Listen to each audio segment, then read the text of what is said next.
अरे इतना सारा खून, सीआईडी को बुलाना पड़ेगा।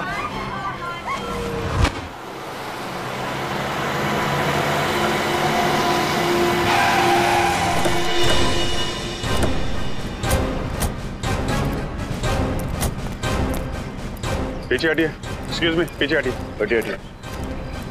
किसने फोन किया था? सर मैंने फोन किया था। माय गॉड, इतना सारा खून।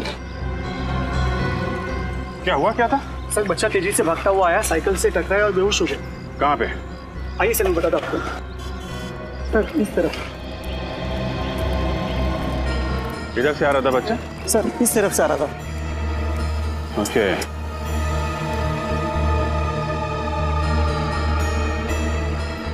सर।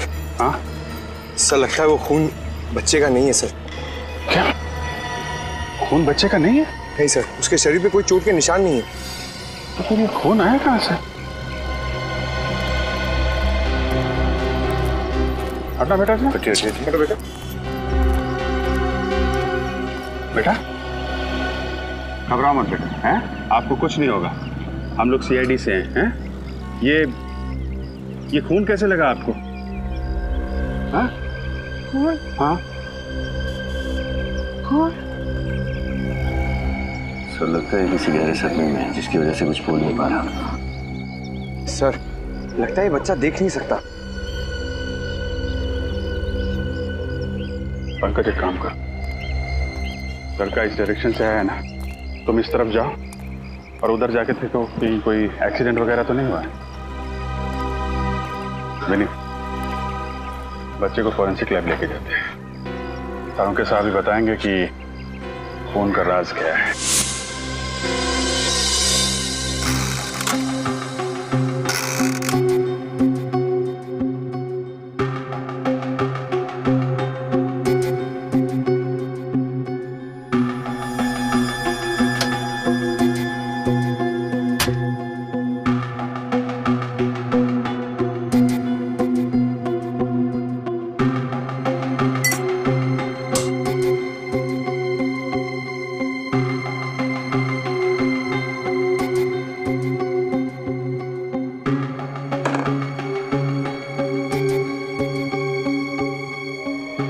करता हूँ सर, बच्चे की टी शर्ट पे पाया गया खून किसी इंसान का ना हो। हाँ अभिजीत, हेमोटेस्ट टेस्ट करते हैं, उसे पता चल जाएगा।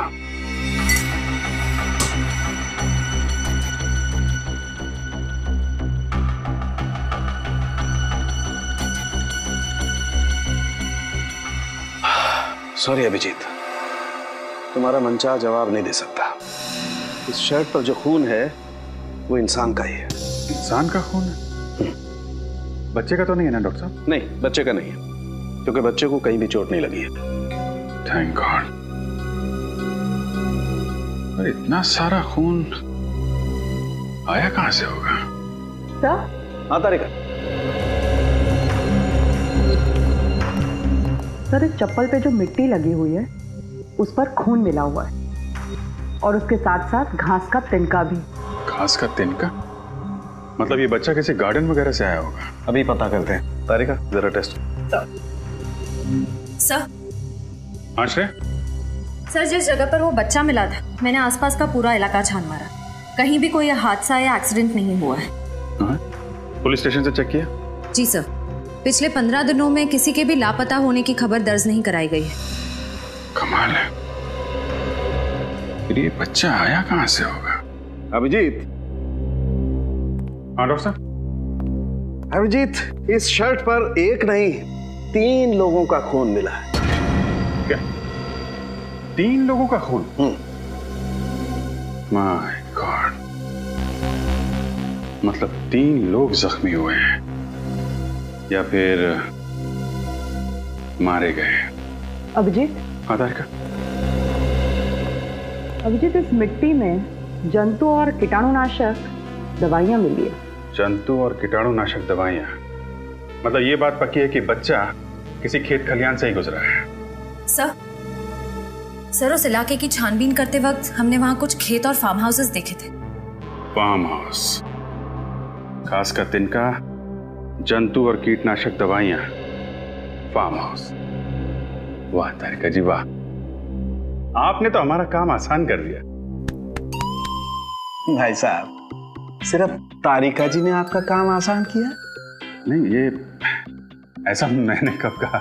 नहीं, लेकिन आपने ये भी तो नहीं कहा कि सालुखे ने कुछ किया है।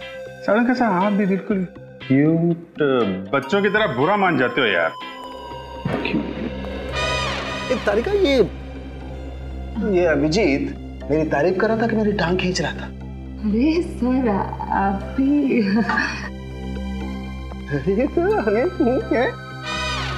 अरे ये सब दोनों के दोनों मिले हुए हैं। सर इतने सारे फार्म हाउस चेक किए, कहीं कुछ पता नहीं चला। हो सकता है यहाँ कुछ पता चल जाए।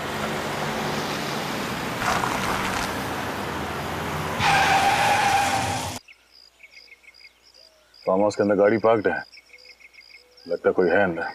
चलो देखते हैं।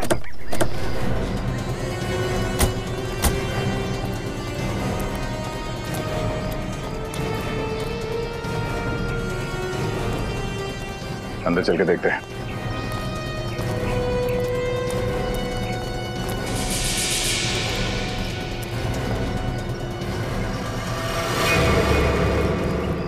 अरे ये तो उसी छोटे बच्चे की चप्पल लगती है।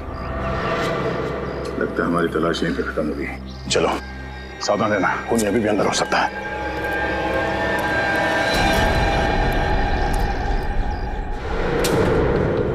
कोई है? हेल्प मी, बहुत दूर से आया हूं। Help me.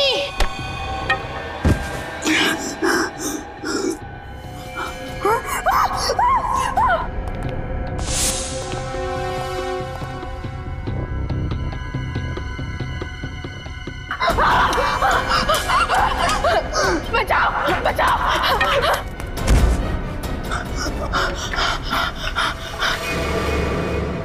तो यहाँ पे कुछ भयानक हुआ है। देखो घर में कोई है क्या? चली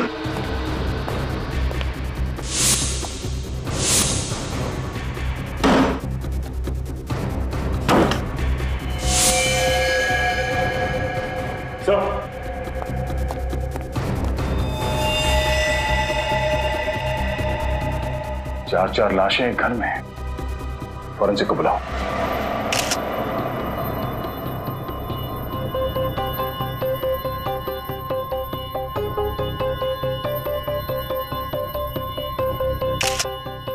पीठ पर गोली लगी है। कम से कम 2-3 घंटे हुए होंगे इसे मरे। ये काम करो, इस घर की अच्छी तरह से तलाशी लो। एक भी सुराग छूटना नहीं चाहिए। ये है वो 2 लाशें।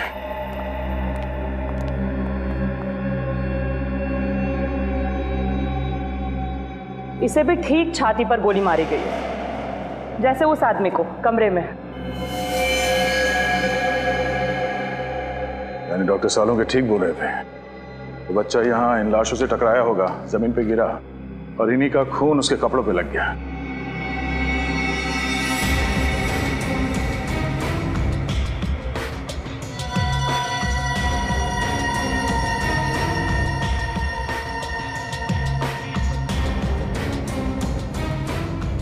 डॉक्टर तारिका, लगता है कि सारे खून इसी गन से हुई है।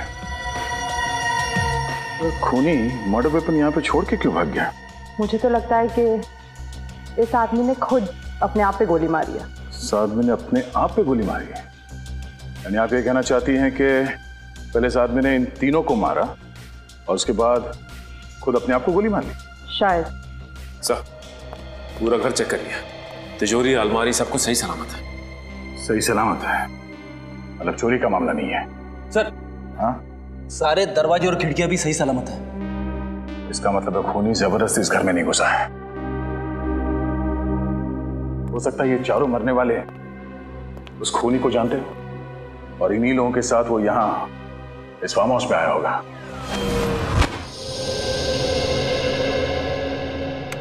अरे क्या बात है डॉक्टर साहब, आज अकेले ही? क्यों, बहुत तकलीफ हो रही है? लैब अच्छी नहीं लग रही होगी, सूनी सूनी लग रही होगी। तारिका जी नहीं है ना? नहीं मेरे वो मतलब नहीं था सर। अरे मैं जानता हूँ तुम्हारा मतलब यार, तुम बोलते कुछ और हो, तुम्हारे मन में कुछ और होता है। अरे सर, मैं इन चारों लाशों के खून के पीछे का मतलब जानने आया हूँ। आपको मालूम है तो बता दो बस। तुम मुझसे क्यों पूछ रहे हो भाई? जाकर के तारिका जी से पूछ लो, वो बता देंगी तुम्हें सब कुछ। सर आप तो बुरा मान गए। सारी दुनिया जानती है डॉक्टर सालुंखे के बगैर सीआईडी में आज तक एक केस भी सॉल्व नहीं हुआ है। अब आया ऊंट पहाड़ के नीचे, है ना? ऐसे बोला करो, अच्छे लगते हो। आओ बताता हूं। अभिजीत, ये जो चारों लाशें हैं, इनमें राइगर मोर्टिस अभी सेट होना शुरू हुआ है। लाशें अभी अकड़ना शुरू हुई हैं और मेरे ख्याल से इनकी मौत सवेरे 7 से 9 बजे के बीच में हुई है।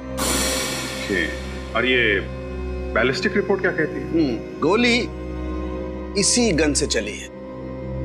चारों की मौत इस गन से निकली हुई गोली से हुई है और इस गन पर खून के छींटे भी हैं। सर किसका खून है ये? सौरभ का खून है। सौरभ को पॉइंट ब्लैंक रेंज से गोली मारी गई है, जिसकी वजह से सौरभ का खून इस पर भी आकर के लग गया है। और एक बात, सिर्फ सौरभ के हाथ पर यहां गन पाउडर के निशान है। गन पाउडर सौरभ के हाथ में? तो आप ये कहना चाहते हैं कि सौरभ ने इन तीनों को गोली मारी और फिर खुद आत्महत्या कर ली? नहीं, मैं खुद कुछ नहीं कहना चाह रहा हूं। जो सबूत हैं वो कुछ कहना चाह रहे हैं। अब एक काम करो, बाकी का काम तुम खुद भी तो करो यार। हाँ ठीक है, करेंगे। हाँ क्यों नहीं करेंगे? बाकी जो आप नहीं बता पा रहे हम डॉक्टर तारिका से पूछ लेंगे।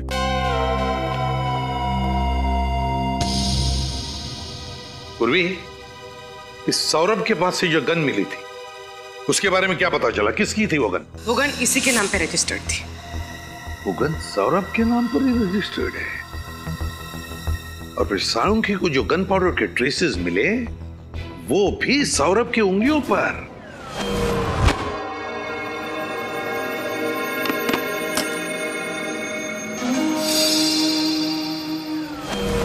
सर ये आनंद की बहन निशा जी है।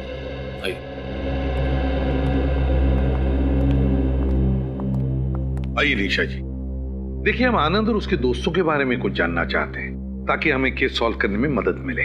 सर ये सब लोग कॉलेज के दोस्त थे और बहुत सालों के बाद मिलने वाले थे, इसीलिए इन लोगों ने प्लान बनाया था कि सौरभ के फार्म हाउस में जाएंगे। निशा जी, आपने आखिरी बार आनंद से बात कब की थी? आनंद से मेरी लगभग 1 हफ्ते पहले बात हुई थी, लेकिन हाँ यश का 2 दिन पहले ही मुझे फोन आया था और उसी ने मुझे बताया कि ये लोग फार्म हाउस पे पार्टी करने जा रहे हैं। यश? ये यश कौन है? सर यश भी उन लोगों का दोस्त है और ये सब लोग मिलकर उस दिन फार्म हाउस पर गए।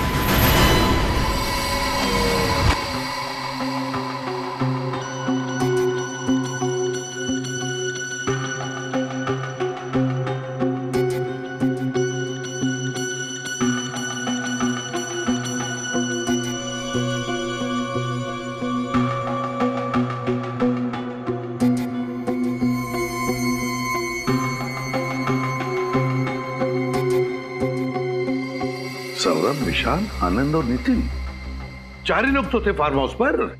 4 नहीं सर, 5 लोग थे। 5? मतलब? यश भी तो था सर। यश भी इनके साथ था? लेकिन सर फार्म हाउस पे तो हमें सिर्फ 4 लाशें मिली थी। वही तो सर, तो फिर यश कहाँ गया होगा? और तो और सर, उसने किसी से कांटेक्ट करने की कोशिश क्यों नहीं की? यश के टेलीफोन नंबर्स है ना तुम्हारे पास? घर का सेलफोन नंबर वगैरह? हाँ सर।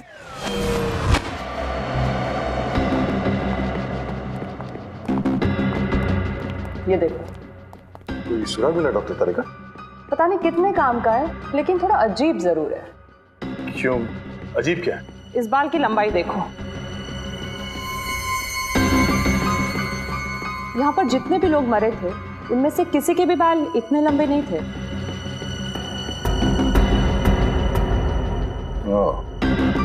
इसका मतलब है इन चारों के अलावा कोई और भी था, या कोई औरत। अब ये तो इस बाल के डीएनए टेस्ट से ही पता चलेगा। मोबाइल बंद। मोबाइल बंद आ रहा है? सर हाँ, यश के पिताजी से बात हुई। यश तो घर पे है ही नहीं। घर पर लौटा ही नहीं, सेलफोन बंद आ रहा है। कुछ तो गड़बड़ जरूर है। यश का फोटो है? हाँ सर, 1 मिनट। काम करो, यश का फोटो सारे police station, railway station, bus stand और चेक नाकों पर भेज दो और दया को भी इन्फॉर्म करो। यश का मिलना बहुत जरूरी है, बहुत जरूरी है। सर, ये दवाइयां और प्रिस्क्रिप्शन लेटर मिला है, इस पे सौरभ का नाम लिखा है। सौरभ, वो प्रिस्क्रिप्शन दिया है डॉक्टर मुकेश ने। ये दवाई दिखाइए।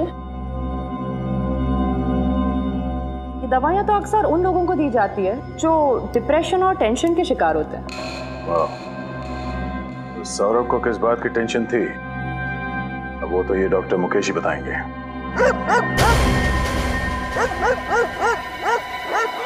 कुत्तों के भौंकने की आवाज पीछे की तरफ से आ रही है, जरा देखो जाके, चक्कर क्या है?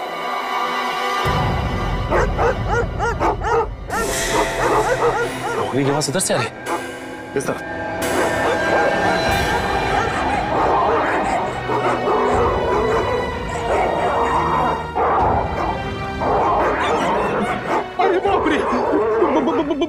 बहुत कुत्ते। हाँ फ्रेडी, लेकिन डरने की जरूरत नहीं, वहां पे कुछ है। चलो।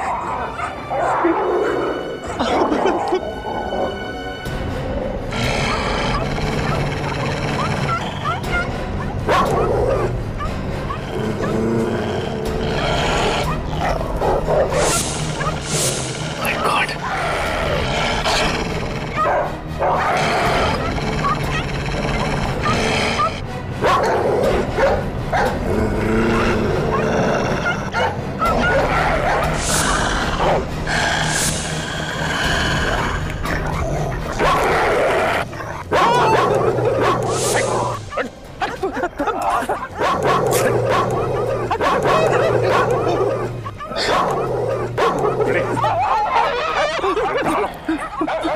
ये ऐसे नहीं मानेंगे।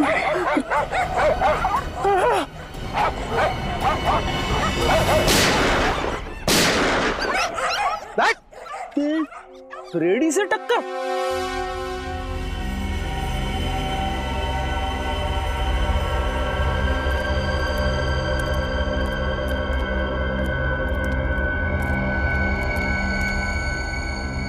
अरे ये तो यश है, सौरभ का 5वां दोस्त, जिसे ढूंढ रहे थे उसी की लाश मिली। हाँ फ्रेडी, हमें लग रहा था कि ये यश अपने दोस्तों का खून करके भाग रहा है, लेकिन ये तो अपनी जान बचाने के लिए भाग रहा था। आपको ऐसा क्यों लग रहा है? ये देखो फ्रेडी, ये इसकी पीठ में यहाँ पीछे से गोली मारी गई है और एक गोली यहाँ किडनी के पास। लेकिन एक बात समझ में नहीं आ रही है, ये सारे खून कर कौन रहा है? सर आइए।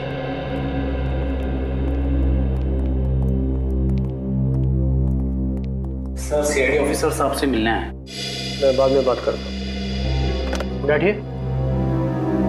Thank you doctor.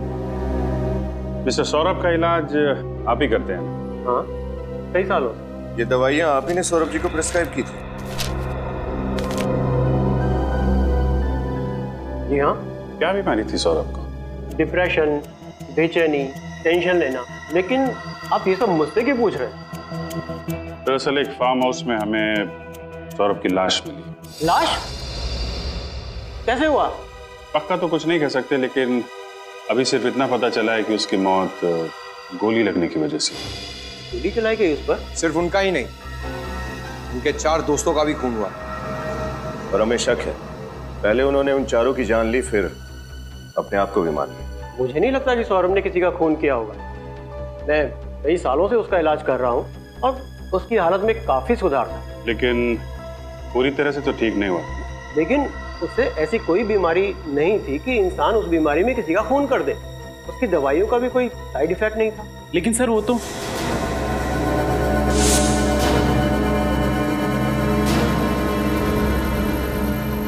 ठीक है डॉक्टर साहब, थैंक यू वेरी मच।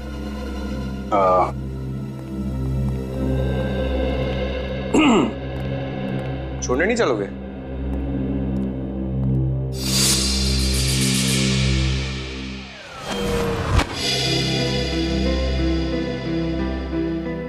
यार अंदर तुम कुछ कह रहे थे फिर एकदम से चुप हो गए, क्या बात है? जरा खुल के बताओ। नहीं सर, मैं कुछ नहीं कह रहा था सर।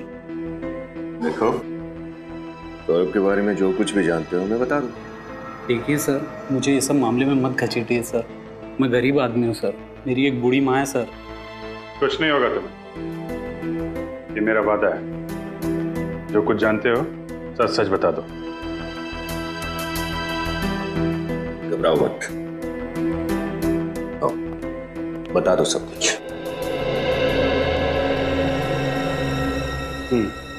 क्या जानते हो? सर देखिए सर, सौरभ जी की सबसे बड़ी प्रॉब्लम जो थी सर, उनका गुस्सा था सर। उनकी प्रॉब्लम हाइपरटेंशन और डिप्रेशन नहीं था सर। सबसे बड़ा वीक पॉइंट उनका था गुस्सा सर। वो उस पर काबू नहीं कर पाते थे सर। हमारे सामने कभी कुछ ऐसा हुआ है? हाँ सर, एक बार हुआ था सर। हमारे यहाँ के एक पेशेंट पे उन्होंने हाथ उठा दिया था सर। क्यों? क्योंकि उनको ऐसा लगा सर उनका नंबर था और वो बीच में घुस गया सर। इतनी सी बात के लिए उन्होंने किसी पर हाथ उठा दिया? हाँ सर। लेकिन आपके डॉक्टर साहब ने हमें ये बात बताई नहीं, क्यों? सर सॉरी सर, मुझे नहीं पता सर। ठीक, तुम जा सकते। Thank you sir. Saurabh ji को गुस्सा बहुत आता था। सारे सबूत भिजवा दिए ना? हाँ सर। चलो सीधे ब्यूरो चलते हैं। हाँ भाई, क्या हाल? अरे सर आप यहाँ? हाँ, क्यों चौंक क्यों गए यार? अरे तुम्हारी मदद कर रहा हूँ यार केस में, यहाँ नहीं आ सकता क्या? अरे सर मेरा कहने का मतलब वो नहीं था, वो हाँ मतलब की बात करने के लिए आया हूँ। अच्छा ये बताओ कि तहकीकात करने के बाद तुम लोग किस नतीजे पर पहुंचे अब तक? सर देखने से तो यही लगता है कि सौरभ ने अपने दोस्तों का खून किया और उसके बाद अपने आप को गोली मार ली। कुछ ही घंटों में केस सॉल्व कर दिया हमने। कुछ ही मिनटों में बेवकूफ बन गए आप लोग। क्या कहना चाहते हैं? मैं जो कहना चाहता हूँ दया, वो तुम्हें वहां चल के दिखाऊंगा। आओ मेरे साथ।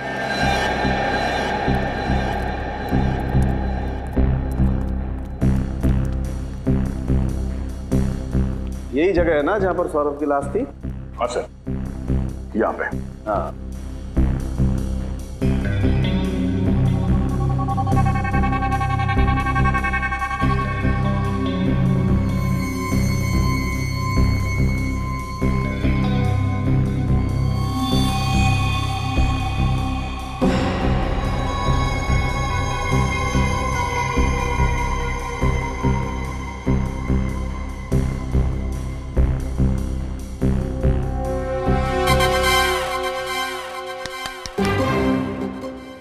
सौरभ बन जा। यानी कि मैं मर जाऊं? डॉक्टर साहब, मैं इतनी जल्दी मरना नहीं चाहता। अरे यार, ये आदमी हमेशा उल्टा ही क्यों सोचता है? फिर मैं तुझे मरने के लिए नहीं कह रहा हूँ फ्रेडी, मैं सिर्फ ये कह रहा हूँ इस सोफे पर जैसे सौरभ की लाश मिली थी वैसे जाकर के बैठ जा। हाँ। सौरभ बैठा हुआ नहीं था, लेटा हुआ था। लेटा हुआ था तो ठीक है, तुम लेट जाओ।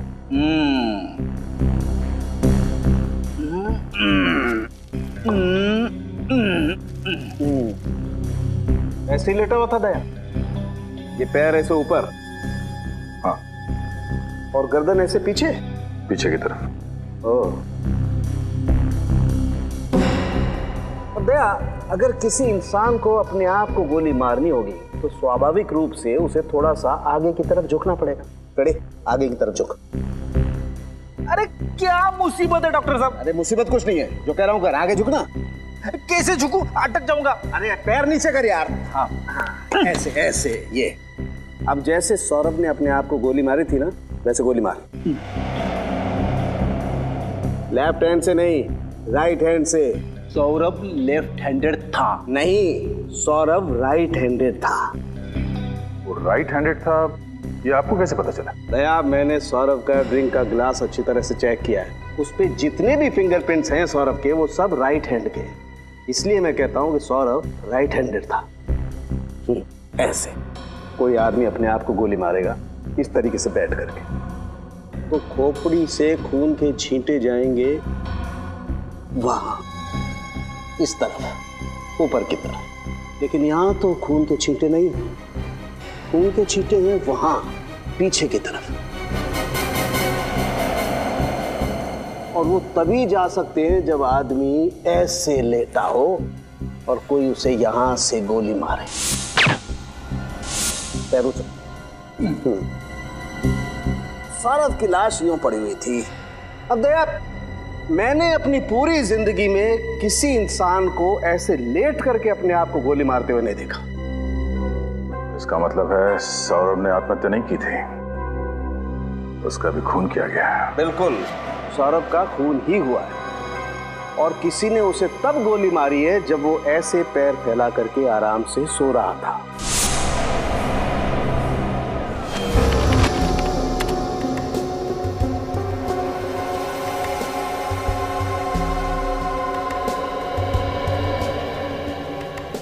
अभिजीत, सौरभ और यश के जूतों में मिली मिट्टी मैच नहीं करती है, अलग अलग है। मतलब यश का भी खून सौरभ ने नहीं किया है, वो नहीं कोई और ही है। सर, फार्म हाउस में जो बाल मिला था उसकी डीएनए रिपोर्ट आ चुकी है। ये बाल किसी लड़की का है। वाह कारिका जी वाह, आप कुछ ना कुछ नया मोड़ लेके आती है केस में, कैसे कर लेती है? नमस्ते। नमस्ते नमस्ते क्या कारिका जी, आप कुछ समझाती क्यों नहीं है? अरे मैं क्या। अच्छा छोड़िए, क्या क्या पता चला इसे डीएनए रिपोर्ट से? ये लड़की का डीएनए उन 5 मरे हुए लोगों में से एक आनंद के डीएनए से मैच करता है। आनंद के डीएनए से? यानी उसकी कोई रिश्तेदार? आनंद की तो सिर्फ एक ही रिश्तेदार है, उसकी बहन निशा। निशा?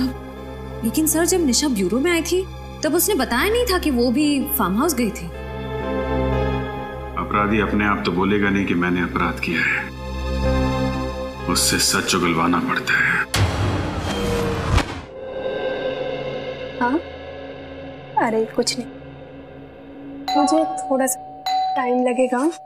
हाँ, मैं बस थोड़ी देर में रेडी हो जाऊंगी और उसके बाद तुम्हारे पास पहुंचती हूँ। हाँ ऑफ कोर्स। अरे तुझे याद है लास्ट टाइम हम लोग गए थे, कितना मजा आया था। वो सब लोग इस बार भी आ रहे हैं ना? पक्का? ओह वाह, फिर तो बहुत मजा आएगा। अरे हाँ पापा, तुम लोग पहुंचो, मैं बस 5 मिनट में पहुंचती हूँ। कहाँ जा रही निशा? पहले 2-4 बातें हमसे कर लीजिए, फिर हम भी चलते हैं पार्टी में। पार्टी?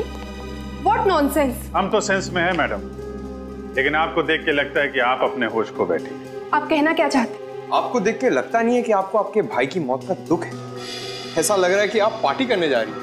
देखिए, ये मेरी निजी जिंदगी और मेरी निजी जिंदगी में मैं क्या करती हूँ क्या नहीं, इस बात से आप लोगों को कोई प्रॉब्लम नहीं होनी चाहिए। बिल्कुल नहीं मैडम, लेकिन अगर आप किसी और की जिंदगी के साथ खेल खेलेंगे तो हमें जरूर प्रॉब्लम होगी। लेकिन मैंने किया क्या है?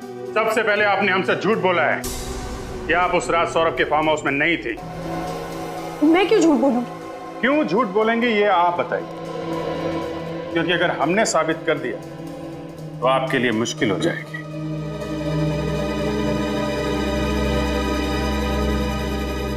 बोलिए बोलिए बोलिए, आराम से बोलिए।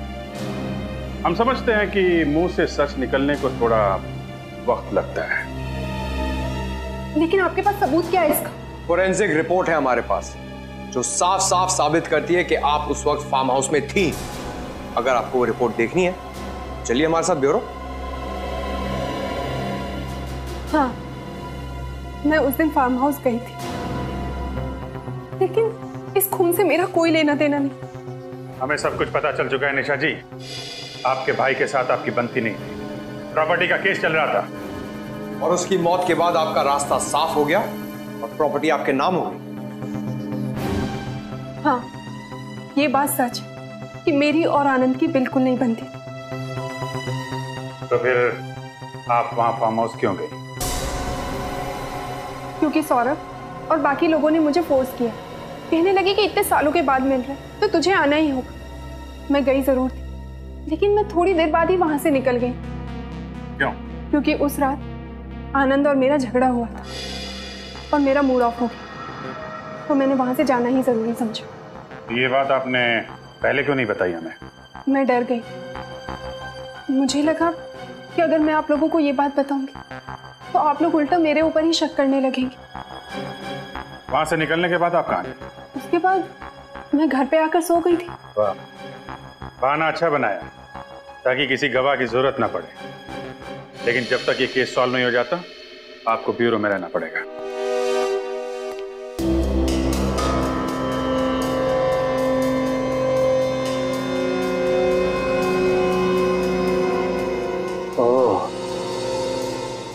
तारिका। हाँ सर। ये देखो। खून की छींटे सर? नहीं तारिका, ये खून के छींटे नहीं है, ये ऊपर से टपकी हुई खून की बूंदे हैं। मतलब? छींटे अगर होते हैं तो ऐसे फैल जाते हैं, लेकिन ये ऊपर से टपकी हुई खून की बूंद है। मुझे लगता है वो बच्चा उस हॉल में आया होगा और किसी चीज से या किसी लाश से टकरा के गिर गया होगा, और ये केन भी उसके हाथ से छूटकर जमीन पे गिर गई होगी, और खूनी के कहीं कोई जख्म होगा जिसमें से खून टपक रहा होगा। खूनी बाय द वे इस केन के पास आया और उसके जख्म में से 2 बूंदें खून की टपक के यहां लग गई। हम इस खून को चेक कर लेते हैं जैसे बाकी के खून का सैंपल लिया था, फिर मैच करके देखेंगे आखिर ये खून है किसका।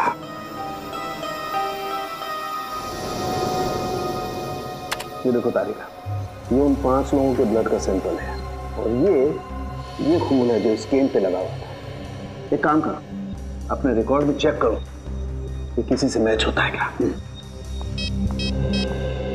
हेलो अभिजीत। हाँ डॉक्टर साहब, छड़ी पे जो खून मिला था क्या पता चला उसके बारे में? अभिजीत, ये खून उन 5 मरने वालों में से किसी का भी नहीं है। फिर तो निशा का ही होगा। नहीं, निशा के खून से भी मैच नहीं होता। वो क्रिमिनल रिकॉर्ड में चेक करके देखा? वो भी देख लिया, लेकिन रिकॉर्ड में किसी से मैच नहीं हो रहा है। कमाल है, सौरभ को खूनी समझ रहे थे, वो खूनी नहीं निकला। निशा भी बेकसूर है, तो फिर खूनी है कौन?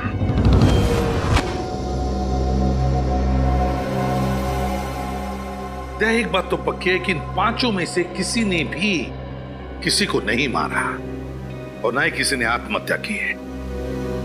सर, जिस किसी ने भी ये किया है उसे पहले से मालूम था कि ये 5 दोस्त उस फार्म हाउस में एक ही छत के नीचे मिलने वाले थे। मगर इन 5 को क्यों मारा? 5 को क्यों मारा? ऐसे भी क्या दुश्मनी? सर, ये 5 कॉलेज के टाइम के दोस्त थे सर। मतलब जो कुछ भी हुआ कॉलेज में हुआ, पर अब इन 5 की मौत के साथ वो राज भी दफन हो गया। सर, सौरभ के माता पिता। नमस्ते, माफ कीजिए हमें, हम आप लोगों को थोड़ी तकलीफ दे रहे हैं। बात यह है कि आपके बेटे के खूनी तक पहुंचने के लिए हमें आपकी थोड़ी मदद चाहिए। क्या आपके बेटे का किसी के साथ कोई झगड़ा वगड़ा था? किसी से कोई दुश्मनी? नहीं, दुश्मनी का तो सवाल ही नहीं उठता। बहुत शांत स्वभाव का था सर वो, किसी से ज्यादा बातें भी नहीं करता था वो। अच्छा ये बताइए कि आपका बेटा सौरभ डॉक्टर मुकेश के पास इलाज के लिए जाता था? जी हाँ। लेकिन क्यों? अपने चिड़चिड़ेपन, टेंशन और नींद ना आना, इसके लिए। मगर बचपन से वो ऐसा नहीं था सर, मुझे आज भी याद है। वो कॉलेज की आखिरी दिन वाली पार्टी की रात थी, बस उसी रात से वो ऐसा हो गया। क्या हुआ था उस रात को? पता नहीं सर, बस पार्टी से आया और सीधा ही अपने कमरे में चला गया। 3 दिन तक वो बाहर नहीं आया, ना कुछ खाया ना कुछ पिया, कुछ भी नहीं सर, कुछ भी नहीं। इसीलिए हमने डॉक्टर मुकेश की मदद ली, उनसे हमारे घरेलू संबंध है। बाद में वो धीरे धीरे ठीक भी हो रहा था। ये सब उसके कॉलेज के दोस्तों की वजह से हुआ। मैंने उसे मना किया था, उसने मेरी बात मानी और उनसे अपना रिश्ता भी तोड़ दिया।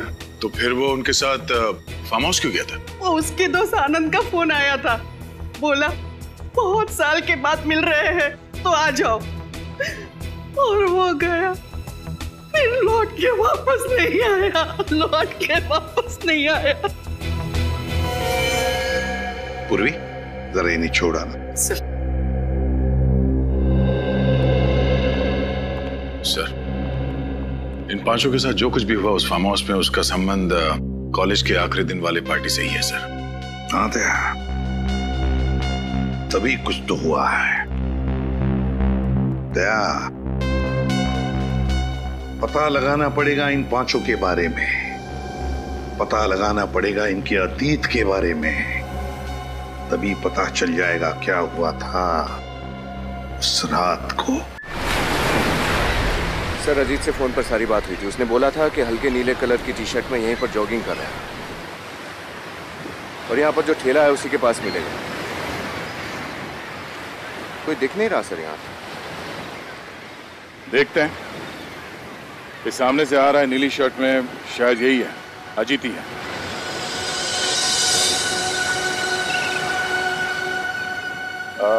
मिस्टर अजीत। जी हाँ, आप लोग सीआईडी से? जी। कहिए सर, मैं आपकी क्या मदद कर सकता हूँ? हमें इन पांचों के अतीत के बारे में कुछ जानकारी चाहिए थी, इसलिए हम आपसे मिलने आए। जी हाँ, ये मेरे कॉलेज में ही थे, सेम बैच। इनमें सौरभ को मैं अच्छी तरह से जानता हूँ। कहिए सर, क्या हुआ? इन पांचों का खून हो गया है। खून? पांचों का एक साथ? आप इन्हें अच्छी तरह से जानते थे, तो क्या आप बता सकते हैं कि कॉलेज के आखिरी दिन में जो पार्टी हुई थी उसमें क्या हुआ था एग्जैक्टली? उस रात, अरे इन पांचों ने तो हंगामा किया था। इन्होंने शराब पीकर गाली गलौज किया था और कॉलेज के ट्यूबलाइट व शीशे तोड़ दिए थे, इसलिए कॉलेज के डीन ने इन्हें कॉलेज से बाहर निकाल दिया था। तो कैंपस से निकाले जाने के बाद ये लोग कहाँ गए होंगे, कुछ अंदाजा है? सर पक्का तो पता नहीं, मगर ये लोग गुस्से में चिल्ला चिल्ला कर कह रहे थे कि हमें भी इस घटिया पार्टी में नहीं रहना, हम जा रहे हैं सौरभ के फार्म हाउस पर, वहाँ शानदार पार्टी करेंगे। शायद वहीं गए होंगे। ठीक है, आपकी जानकारी के लिए बहुत बहुत धन्यवाद। Thank you. Yes sir. Sir, उस रात ये पांचों दोस्त एक साथ सौरभ के फार्म हाउस गए थे और इन लोगों ने हद से ज्यादा पी रखी थी। उस रात फार्म हाउस के रास्ते में जरूर कुछ हुआ था जिसकी वजह से सौरभ को गहरा सदमा लगा। पता करना पड़ेगा कि हुआ क्या था उस रात।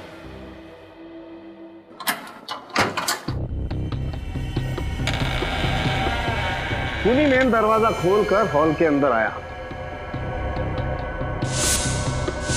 जो कि सौरभ और उसके दोस्त या तो बंद करना भूल गए थे या खूनी के हाथ में चाबी थी। सौरभ उस सोफे पर बैठा हुआ था। खूनी सौरभ के पास आया, उसने सौरभ के हाथ में गन पकड़ा दी और सौरभ के हाथों से ट्रिगर दबा दिया ताकि गन पाउडर का निशान सौरभ के हाथों पर आ जाए।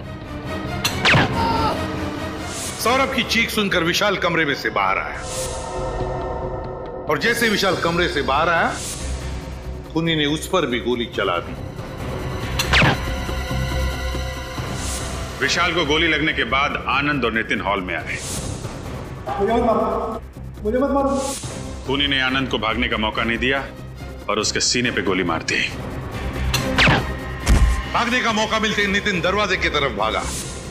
जैसे वो भागा, खूनी ने उसे भी गोली मार दी उसके पीठ में। यश फार्म हाउस से निकल के जंगल के रास्ते भागा। खूनी ने उसका पीछा किया और उसके पीठ पे और गुर्दे पे गोली चला दी। खूनी लौटकर फिर से फार्म हाउस में आया और उसने अपनी गन सौरभ के पास रख दी। और जब बच्चा फार्म हाउस में आया तो इन्हीं लाशों से टकरा के गिर गया होगा। तभी इन तीनों का खून उसके शर्ट पे लग गया और घबरा के बच्चा यहां से बाहर भाग गया। अभिजीत, जंगल में जहां पर यश की लाश मिली, दोबारा वहीं पे जाकर अच्छी तरह से चेक करो, अच्छी तरह से चेक करो। कोई ना कोई सुराग है जो हमारी आंखों से छूटा है। ढूंढो उस सुराग को। फार्म हाउस शहर से काफी दूर है, पैदल तो नहीं आया होगा कोई। सर, यही वो जगह है जहां से हमें यश की लाश मिली थी सर। यहाँ से एक काम करते हैं, आसपास अच्छी तरह से चेक करते हैं, कुछ ना कुछ तो जरूर मिलेगा। देखो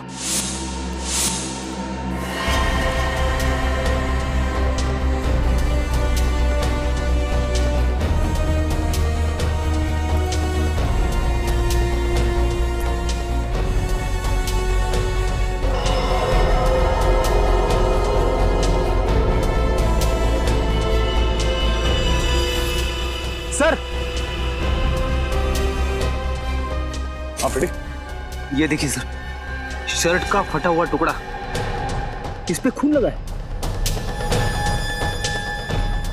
हाँ, इसका मतलब खूनी यहाँ से भागा होगा और हड़बड़ी में उसका शर्ट इस झाड़ में फंस गया और उसे पता तक नहीं चला। सर, हाँ सचिन, ये देखिए सर, बाइक के टायर के निशान से। इसका मतलब है खूनी बाइक से यहाँ पे आया होगा। यहाँ पे बाइक पार्क करके जंगल के रास्ते से वो फार्म हाउस गया और फिर वहां पे खून करने के बाद फिर इसी रास्ते से बाइक पे बैठ के भाग गया।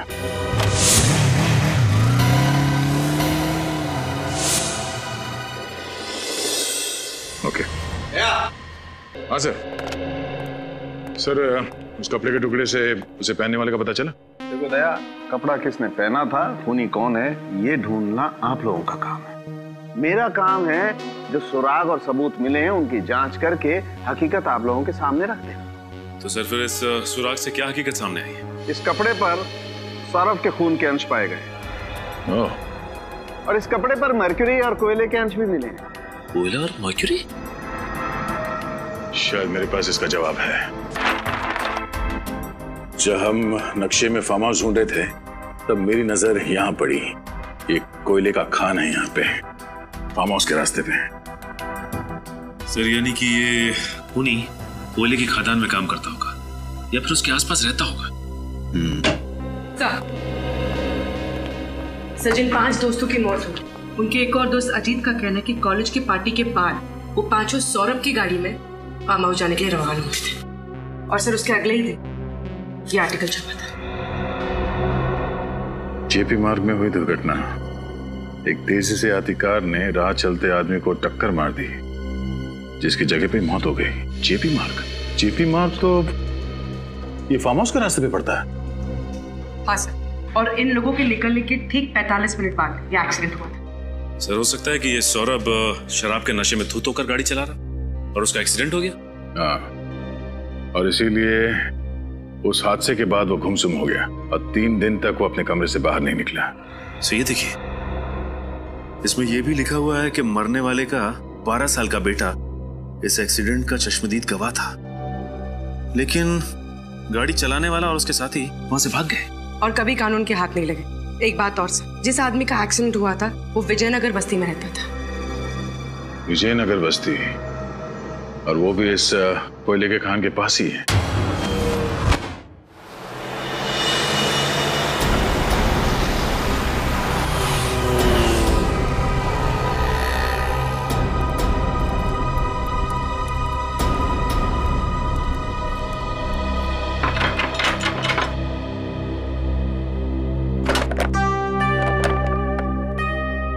किससे मिलना आप लोगों को? जी, आप ही से मिलना है। हम लोग सीआईडी से हैं। सीआईडी? जी। ये फोटो आपके पति की है? जी हाँ, इनको गुजरे तो 8 साल हो गए। इनकी मौत एक रोड एक्सीडेंट में हुई थी। हाँ, लेकिन 8 साल पहले के केस में सीआईडी को क्या दिलचस्पी हो सकती है? फिलहाल हम एक केस की तहकीकात कर रहे हैं जिसका संबंध आपके पति की मौत से है। मैं कुछ समझी नहीं। इस अखबार के हिसाब से जब आपके पति का एक्सीडेंट हुआ था उस वक्त आपका बेटा इकलौता चश्मदीद गवाह था, है ना? हाँ था तो, लेकिन उसका कुछ फायदा नहीं हुआ क्योंकि मेरे पति के खूनी पकड़े नहीं गए। अब आपका बेटा काफी बड़ा हो गया होगा। जी हाँ, बड़ा भी और समझदार भी। बहुत छोटी उम्र में घर की सारी जिम्मेदारियां संभाल ली थी उसने। आपका बेटा अभी घर पर नहीं है? जी नहीं, बाहर गया है किसी काम से, आता ही होगा। क्यों?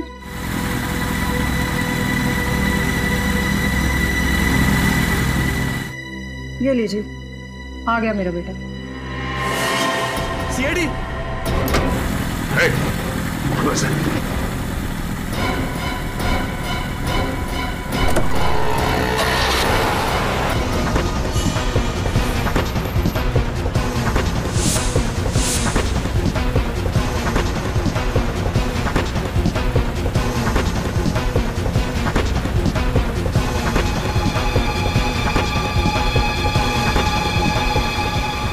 बच के जाएगा कहाँ?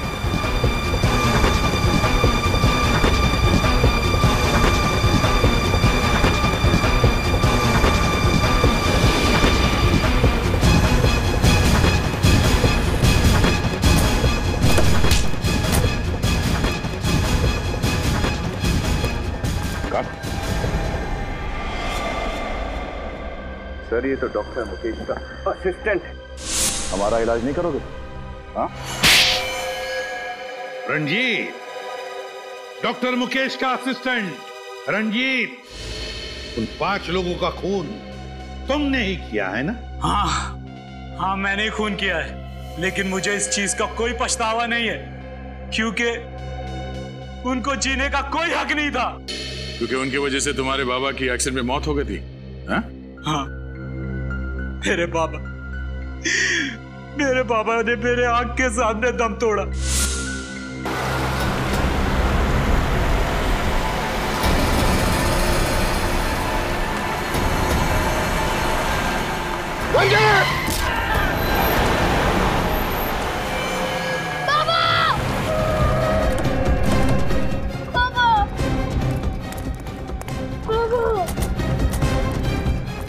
बाबा को मार दिया, मेरे बाबा को मार दिया।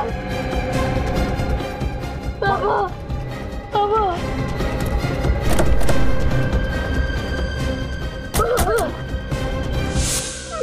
मैं उन्हें बचा भी नहीं सका, लेकिन वो 5 लोग बचा सकते थे। वो 5 गाड़ी से नीचे उतरे, मेरे पापा को तड़पता हुआ देखे हॉस्पिटल लेके जाने के बजाय वापस गाड़ी में बैठ के भाग गए। और इतने सालों के बाद भी तुम्हें उनका चेहरा याद रहा? हाँ? एक एक का चेहरा मेरे आंख के सामने था, और अचानक एक दिन सौरभ मेरे सामने आ गया।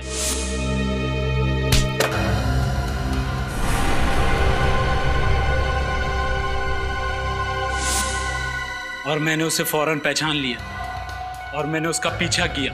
पीछा करने के बाद पता चला कि वो डॉक्टर मुकेश के पास अपना इलाज करवाता है। और इसीलिए बतौर असिस्टेंट तुमने डॉक्टर के यहाँ पे नौकरी कर ली? हाँ, एक दिन मेरे हाथ सौरभ की फाइल लगी जिसमें सौरभ ने एक्सीडेंट वाली बात कही थी, और उसने डॉक्टर से कहा था कि उस एक्सीडेंट की वजह से मेरे बाबा की मौत हो गई। और फिर मेरा शक यकीन में बदल गया। और फिर तुमने बदला लेने का प्लान बनाया? हाँ, मुझे पता चल गया कि ये 5 दोस्त फार्म हाउस पे मिलने वाले, तो मैं इसलिए वहां पहुंच गया। और सुबह तक इंतजार किया कि कब सब सो जाएंगे और तुम अपना बदला ले लो। पर सौरभ की गन वो तुम्हें मिली कहां से? एक दिन पहले जब सौरभ क्लिनिक आया था, मैंने उसकी चाबी चुरा ली और फिर गाड़ी में से गन, फिर चाबी मैंने टेबल पे हिसाब से रख दी थी। सब कुछ प्लान के मुताबिक चल रहा था, फिर भी आप लोगों को पता चल गया। तुम्हें क्या लगा इतना आसान है सीआईडी को बेवकूफ बनाना? 5 लोगों के खून करने के बाद भी तुम्हें कोई पछतावा नहीं? मेरे पापा को मारने के बाद उन्हें कोई पछतावा हुआ? मुझे अनाथ करके वो लोग चैन की जिंदगी जी रहे थे। यह अन्याय था और मुझे न्याय चाहिए था। न्याय। तुम्हारे बाबा के साथ जो कुछ भी हुआ उसका हमें जरूर अफसोस है, लेकिन किसी की जान लेने का तुम्हें कोई हक नहीं। कानून को तुमने अपने हाथ में ले लिया, उन 5 लोगों का खून किया, अब तुम्हें तो फांसी ही होगी, फांसी। For more updates, subscribe to our channel, click the show links and enjoy watching the videos.